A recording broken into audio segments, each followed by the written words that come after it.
ધાંગધ્રાની શાક માર્કેટ પાસેથી એક મુસ્લિમ વ્યક્તિને 5 લાખની કિંમતનું સોનાનું સાંકળું મળેલ તે મૂળ માલિક હિન્દુ પરિવારને પરત કર્યું. તો ધાંગધ્રા શહેરમાં ફરી એકવાર માનવતાના નૈતિક મૂલ્યોને જીતી બતાવ્યા છે. એક રાણા પરિવારની દીકરી કે જેમાં ધાંગધ્રા પિતાના ઘરે આવેલા હોય અને શાક માર્કેટ પાસે 5 તોલા જેટલું સોનાનું સાંકળું પડી ગયેલું હતું અને સેલમભાઈ ગાંધીનો સંપર્ક થતા સોશિયલ મીડિયાના માધ્યમથી એક મેસેજ વાયરલ કરવામાં આવ્યો હતો કે જે મેસેજ જોતા એક મુસ્લિમ વ્યક્તિને સોનાનું સાંકળું મળેલ હતું અને સાંકળું એ જે સીટીપીઆઈ એમયુ મસીની હાજરીમાં મૂળ માલિક હિન્દુ પરિવારને અંદાજિત 5 લાખની કિંમતનું સોનાનું સાંકળું મુસ્લિમ પરિવારે પરત આપ્યું હતું કે જેમાં માનવતાની એક મિસાલ કાયમ કરી હતી. ઘોર કળિયુગમાં નીતિ, સત્ય, પ્રેમ, લાગણી, શુદ્ધ આચરણ, ભાવ, દયા અને કરુણા કે જેમાં ઝાલાવાડમાં આજે પણ અનેક કિસ્સાઓ સામે આવે છે કે જ્યાં સાધારણ માનવીની માનવતા ઉપર ગર્વ થાય. માનવતામાં પ્રભુતાનો વાસ છે, પણ આ કળિયુગમાં માનવતા દીવો લઈને ક્યાં શોધવા જવી એ જ મોટો પ્રશ્ન છે. ત્યારે ધાંગધ્રા શહેરમાં ફરી એકવાર માનવતાના નૈતિક મૂલ્યોને જીતી બતાવ્યા છે.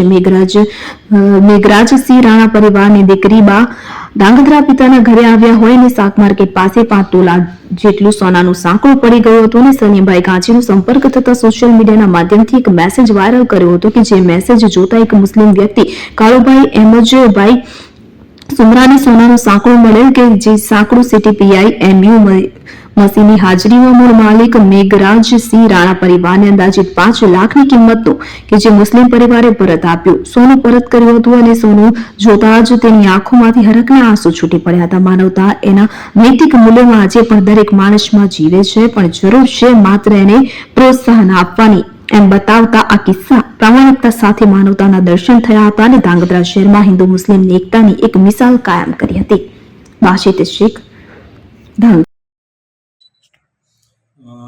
16 તારીખે સાંજે 4:30 ને 4:30-5 વાગ્યાની આસપાસ મંદાકીની બા દશરથસિંહ શાકભાજી માર્કેટ ખાતે આવેલા હતા. એમના પાસેનો સોનાનો સાંકળો જે હતો એ કોઈ કારણસર તૂટી અને શાક માર્કેટમાં પડી ગયેલો હતો.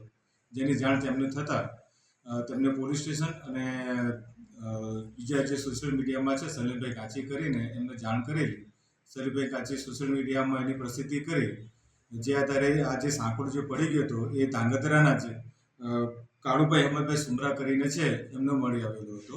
એમને જે શરૂઆતમાં તેને સમજ્યો કે આ વસ્તુ ખોટી છે એમ સમજીને ઘરમાં પડી રહી હતી. પછી જ્યારે એમને ખબર પડી કે આ વસ્તુ આવી છે એટલે એમને સલીમભાઈનો કોન્ટેક્ટ કરી અને આ જે મંદાકીની બેન છે એમના ભાઈ મેઘરાજી દશરથસિંહ જાડેજાનો સંપર્ક કરી અને આ સાંકળો એમને આજે અત્યારે પોલીસ સ્ટેશન ખાતે એમને પરત આપવામાં આવેલો છે.